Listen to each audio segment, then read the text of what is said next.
इसीलिए श्रीमद् भागवत में शुकदेव गोस्वामी बहुत सुंदर रूप से परीक्षित महाराज को बताते हैं, स वै पुंसां परो धर्मो यतो भक्तिरधोक्षजे हैतुकीय प्रतिहता ययात्मा सुप्रसीदति। तो शुकदेव गोस्वामी क्या कह रहे हैं? स वै पुंसां परो धर्म। पुंस यानी व्यक्ति। अब यहाँ पे धर्म का जो व्यापक अर्थ है वो उत्तरदायित्व है। धर्म यानी हिंदू मुस्लिम क्रिश्चियन नहीं।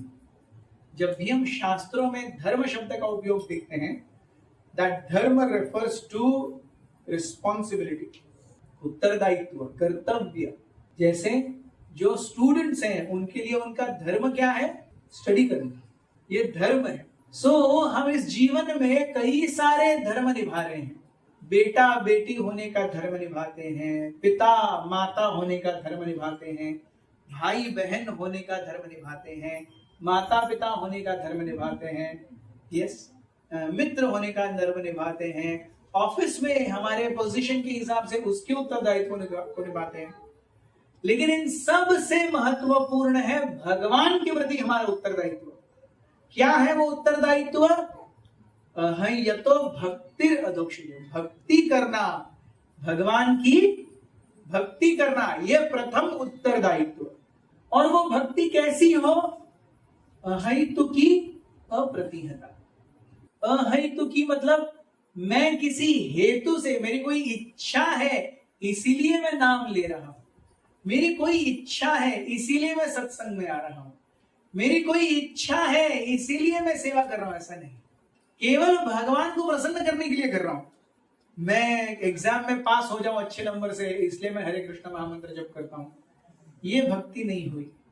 मेरे पड़ोसियों के साथ में बहुत समय से झगड़ा चल रहा है, वो शांत हो जाए, थोड़ा अच्छे से नींद आ जाए रात को, इसलिए जप करता हूं, ये भक्ति नहीं है।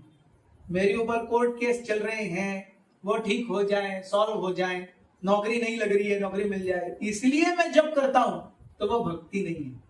भक्ति क्या है? भगवान में आप प्रसन्न होंगे इसलिए मैं कर रहा हूं, तब वो भक्ति है। आप समझ रहे? ये है अहेतु की। और दूसरा है अप्रतिहता। अप्रतिहता का अर्थ है बिना किसी रुकावट के, बिना किसी रुकावट के। ये पहले बहुत होता था। अब जो 1980s और अर्ली 90s में जिन्होंने टीवी देखा है, ऊपर छत पर एंटीना लगा रहता था, फिर हवा चलती थी तो एंटीना इधर उधर हो जाता था, फिर स्क्रीन पर रुकावट के लिए खेद है। और वो भी ऐसे समय पर होता था जब पिक्चर का क्लाइमैक्स होना होता था और हमको बहुत गुस्सा आता था। याद है वो दिन? वो जो टीवी है वो चल रहा है सब अच्छे से, रामायण 1986 का रामायण, 1992 का बी.आर. चोपड़ा का महाभारत देखते हुए ऐसा बहुत होता था।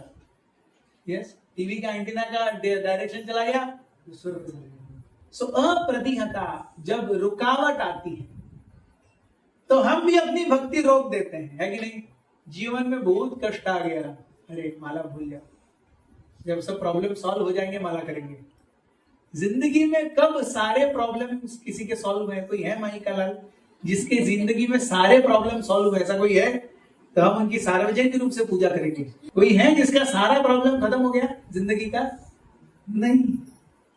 अगर जिंदगी के सारे प्रॉब्लम खत्म होते आप यहाँ रहते ही नहीं। हर किसी की जिंदगी में प्रॉब्लम है।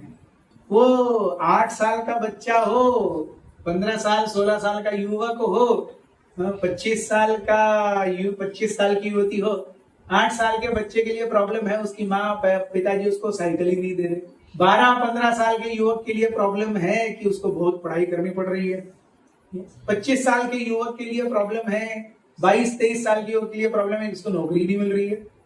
27-28 साल के युवक के लिए प्रॉब्लम है कि उसको छोकरी नहीं मिल रही है।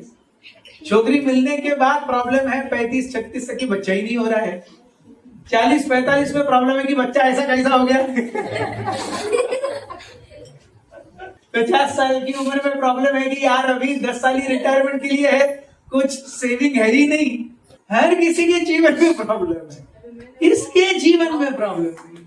सो प्रॉब्लम आते हैं तो हम भक्ति भूल जाते हैं। ऐसा नहीं, भगवान आप जो चाहिए प्रॉब्लम दीजिए या प्रॉब्लम नहीं दीजिए, मैं जप करता रहूंगा। मैं सेवा करता रहूंगा, मैं सत्संग आती रहूंगी, ये है अप्रतिहता। ययात्मा सुप्रसिद्धि।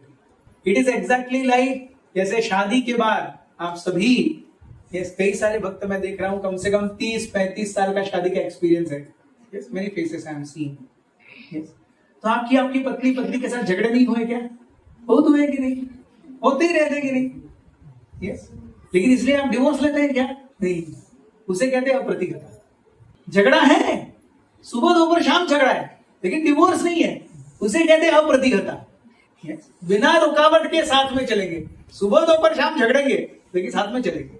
वैसे ही भगवान का हमारे साथ और हमारा भगवान के साथ हमेशा ही जमेगा? नहीं जमेगा। कभी हमको चाहिए वो होगा, कभी हमको चाहिए नहीं होगा, कभी भगवान को चाहिए वो होगा, ये सब चलता रहेगा। लेकिन इसके लिए भगवान को छोड़ना नहीं है, यह है अप्रतिहता। और तब ययात्मा सुप्रसिद्ध, तब हम सही में आनंदित होंगे। और ये आनंद कैसा है? जैसे अब बच्चा 10वीं के में बोर्ड के लिए बहुत मेहनत करता है, अच्छा बोर्ड लिखता है और रिजल्ट में 85% आते हैं, कितना खुश हो जाता है। अब 1 साल की जद्दोजहद, रोज सुबह दोपहर शाम पढ़ाई, ट्यूशन, होमवर्क, असाइनमेंट, यस, पिछले पेपर सॉल्व करना, XYZ, और उसके एवज में आनंद कितना? एक सर्टिफिकेट का। लेकिन वो आनंद में कितना अच्छा लगता है, वो जेन्युइन आनंद है। वो गलत आनंद है क्या? नहीं, वो जेन्युइन, सही में अच्छा लगता है। आपको 12th में बहुत अच्छे मार्क्स आए, एक अच्छा कॉलेज मिला, 10th में बहुत अच्छे मार्क्स आए, आपके हिसाब से आपको साइंस, आर्ट्स, कॉमर्स कोई स्ट्रीम मिली, आपके हिसाब से आपको कॉलेज में एडमिशन मिला, यू बिकम हैप्पी। ये जेन्युइन हैप्पीनेस है। तो हम देखते हैं वो हैप्पीनेस मिलने के पहले मेहनत है, तभी वो हैप्पीनेस मिला है।